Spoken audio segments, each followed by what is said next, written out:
Alright everybody, we are now into the game, and it's going to be a pretty epic TVP here in the lower bracket. The loser of this best of 3 series is out of the tournament, so it's all to play for.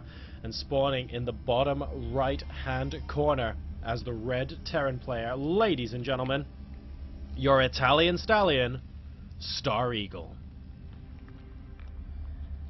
And in the top right, spawning as the green Protoss player, one of everybody's favorite players. Make sure you all, hopefully there are quite a lot of fans in the audience. Let's see Grubby and what he's going to be able to do.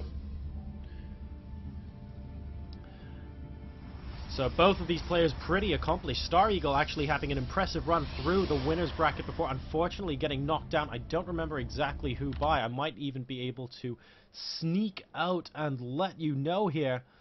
StarEagle was taken out by...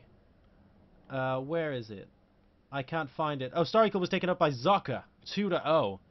And Grubby appeared to be on the receiving end, by the looks of things, of a defeat by... who can tell me?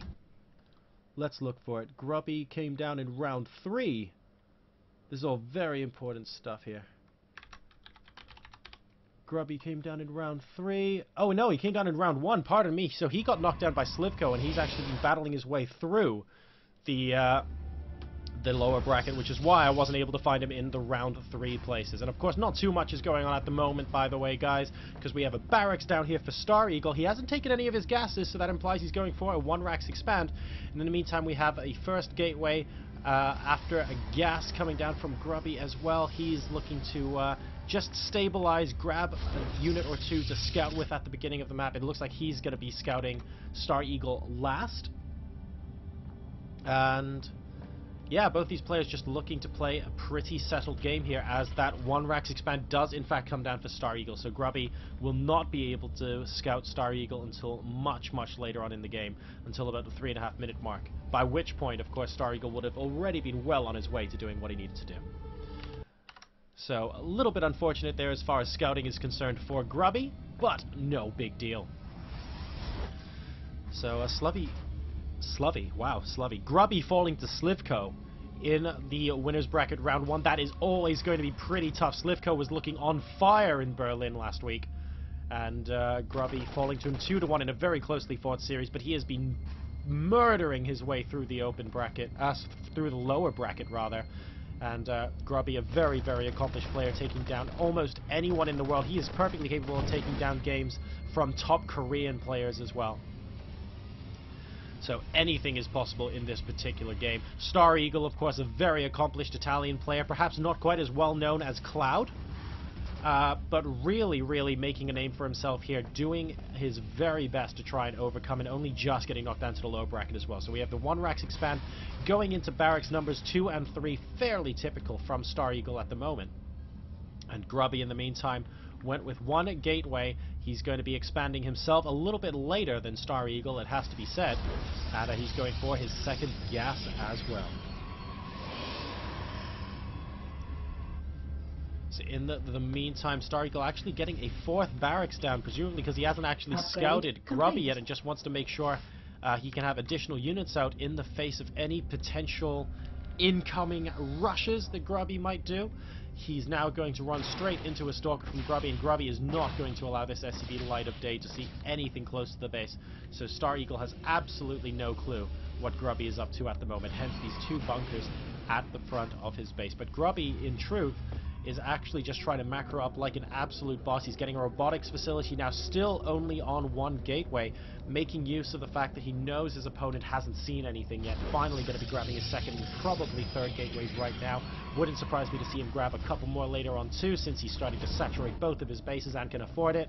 And in the meantime, StarEagle, well, someone told this guy barracks are good units, because 7 of them are now out on the field. He's really going for it. Supply blocking himself a little bit, unfortunately, at that mark, but not for too very long indeed. And he's going to be going for some huge bio push against Grubby, because you don't typically see Terran players go up this many barracks this early in the game. So 3-gate Robo, by the looks of things, off of 2 bases now from Grubby. He's probably going to be adding more gateways on top of that after the Observer pops out and sees that all is okay. These Stalkers doing a little bit of StarCraft Master Micro here against the Marines, but he's really not going to want to hang around there too much longer. Zealot at the Watchtower, effectively going to be forfeit here. Oh, trying his best to kill off as many as he can. That was definitely a worthwhile trade for that Zealot. Well played there by Grubby, being so efficient with his units here. And he might even be able to get the rest of these Marines. That would be incredible. What a beautiful play here from Grubby. Doing so well, but now we have additional units from StarEagle popping up here, and Grubby needs to warp in, and he needs to warp in fast. He needs to try and kill off these Marines as quickly as possible, as StarEagle moving forward with a constant stream of Marines. There were no sentries to block them off from the ramp, just a couple of Stalkers. I'd like to see a Zealot in with this composition as well, to be perfectly honest with you. And now we have more and more Marines here, while Grubby tries to delay as much as possible the reinforcement. Getting a robotics bay, I'm not sure he's going to get back in time for Colossus, but if he does hold this off, then he will do very, very well with Colossi. Indeed, still making 7 Marines at a time. Grubby needs a way to get more force fields down, because look at this. We have so many units popping up here, and the SCV train is popping up too. StarEagle going for a massive ball in game number 1 against Grubby. Is it going to work? Grubby sees exactly what's happening, and he knows he has to defend the top of his ramp, even if his expansion is forfeit here. So many SCVs are going to go down that Grubby doesn't mind too much. Good force field, picking off some of those units. Going to want to try and whittle them down as quickly as he possibly can. Grubby's still going for effectively pure Stalker here as he continues to try and mine as much as possible. Now these probes are probably going to come out and help with the defense. I'd like to see them do that. Do we have a force field? There's no force field here, and oh no, StarEagle is into the main base, and he's probably sat here wondering, well, what should I do with this thing? Oh, the robotics facility has been taken offline as well. This is potentially huge. You're putting down a whole bunch of pylons is Grubby at the moment, sending in probes to help. Here we go, the probes from the natural finally coming in to help with this attack. Is he going to be able to hold off this all in from StarEagle? Still producing 7 Marines at a time, and it looks like the DPS from the Marines might end up being too much here. The bunker is down on the low ground. Finally, we have Zealots from Grubby on the high ground, but is it too little too late? The robotics facility is down, ladies and gentlemen. What is the worker count looking like? 26 to 22 in favor of StarEagle, because he used a lot of those probes to try and defend just now. 28 workers killed from StarEagle, 14 from Grubby, and he is not going to have that Colossus out anytime soon indeed. Where are the sentries? There are no sentries from Grubby, so he won't be able to wall this off at the top of the round. Going to try and pick apart this bunker. He will successfully do so, but at what cost? There are so many Marines down here. We don't have a sentry. Once the Nexus goes down, he can just march straight up into the main base. The DPS here is a little bit too much, and Grubby is going down to 32 supply. Finally, we have a single force field, but is it going to be enough? So much damage has been done from StarEagle now. I think he might be able to continue to push in. Still more Marines pushing out across the map. He's got his orbital command and his natural expansion right now, dropping mules like crazy. Non-stop Marine production. We do have another force field. Going to delay him just a little bit longer, but more and more units getting picked apart here, and Sentry crucially going down as well. Good surround there. The force field is gone. Is StarEagle going to be able to move up the ramp? It is 71 supply to 32, and Grubby is really quickly running out of units here. I'm afraid that's too many Marines up the ramp, and Grubby's going to have to move, and once those units move out of the way as well, more Marines are going to be able to move in. I think this could be curtains for Grubby. He's now at 28 supply and falling.